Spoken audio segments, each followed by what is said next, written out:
आज हम GRE sentence equivalence समझेंगे।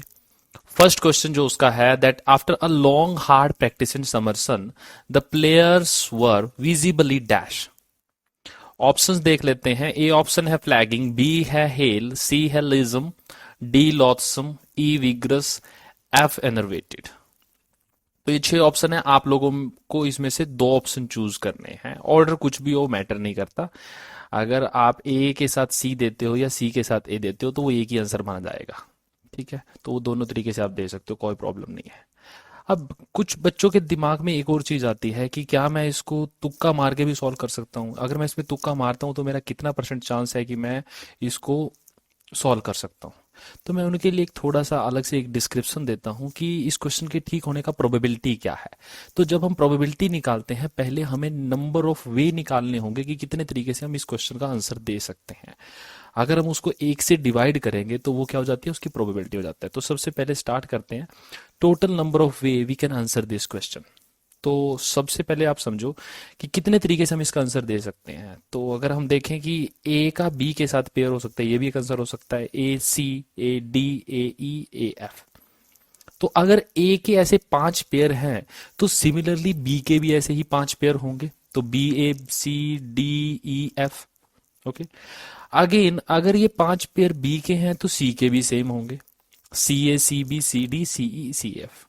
तो ऐसे करके एफ तक ये सबके 5 पेयर होंगे। तो अगर मैं इन सारों को काउंट करता हूं तो ये कितना हो जाता है, 30 हो जाता है। या तो इस तरीके से हम चल सकते हैं। दूसरा तरीका जो इसका शॉर्टकट है वो ये है कि आप जो फर्स्ट ब्लैंक में अगर आप जो आंसर दोगे वो 6 तरीके से दे सकते हो, क्योंकि ये 6 ऑप्शन है। अगर आपने एक आंसर दे दिया है तो बचे ऑप्शन कितने हैं हमारे पास, अभी 5। तो जो नेक्स्ट ऑप्शन का जो नेक्स्ट आप आंसर दोगे वो 5 तरीके से आप दे सकते हो। तो 6 × 5 दैट इज 30। अब पॉइंट ये है यहाँ पे कि ये जो 30 हैं, जो हमारे सामने ये ऑप्शंस बने हुए हैं कि जिस तरीके से हम इसका आंसर दे सकते हैं, यहाँ पे एक प्रॉब्लम है। यहाँ पे जो आंसर ए बी है जो फर्स्ट लाइन में आया हुआ है, वैसा ही सेकंड लाइन में भी आया हुआ है बी के साथ, बी ए। ओके, सो मैं इसको सेपरेट वे से अब डिस्टिंक्शन पैदा करता हूँ।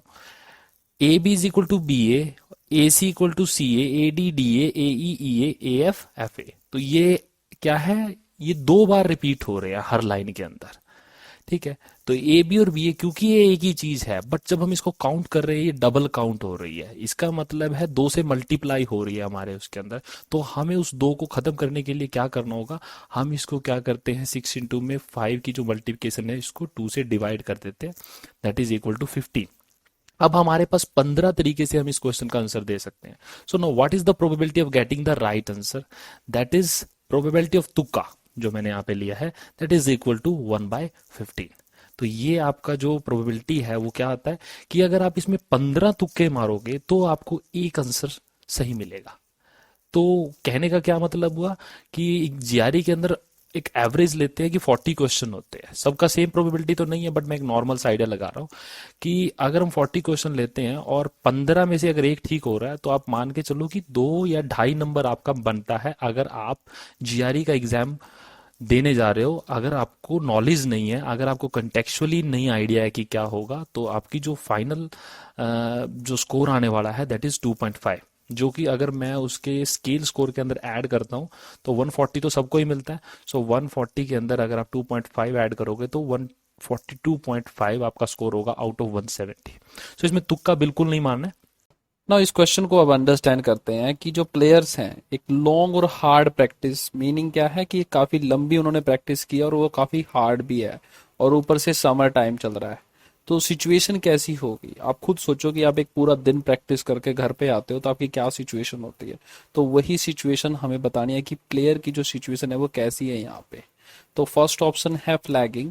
फ्लैगिंग का मीनिंग होता है लैक ऑफ एनर्जी और विगर। इसका मतलब क्या है कि जब आप टायर्ड फील करते हो। सेकंड है बी जो है हेल। हेल का मीनिंग जो होता है someone who enjoy a good health, like Milkha Singh. और मैंने मिल्खा सिंह यहाँ पे इसलिए लिया है क्योंकि ये स्पेशली यूज होता है ओल्ड एज पीपल के लिए जो अपनी 80 90 60 के आसपास है। तो यहाँ पे भी जाके वो अगर एक अच्छी हेल्थ में है तो उसके साथ ये वर्ड यूज होता है। सी जो है वो है लिज्म। इसका मतलब होता है फ्लेक्सिबल और एजाइल बॉडी के लिए यूज होता है, जैसे कि बाबा रामदेव की जो बॉडी है वो काफी एजाइल है। लोथसम जो होता है दैट समथिंग क्रिएट डिसगस्ट और हेट। विग्रस पे आते हैं एनर्जेटिक, लाइवली और फुल ऑफ एनर्जी। ओके, जिसमें एनर्जी से भरा हुआ हो।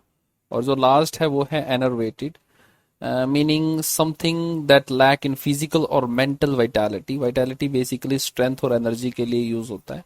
तो अगर सारे ऑप्शन में देखूं, इसमें विग्रस जो है और हेल जो है वो अपोजिट कंटेक्स्ट में यूज हुआ है कि आप इतनी लंबी प्रैक्टिस के बाद एनर्जेटिक तो फील करोगे नहीं। तो ये बी और ई मैं काट सकता हूँ।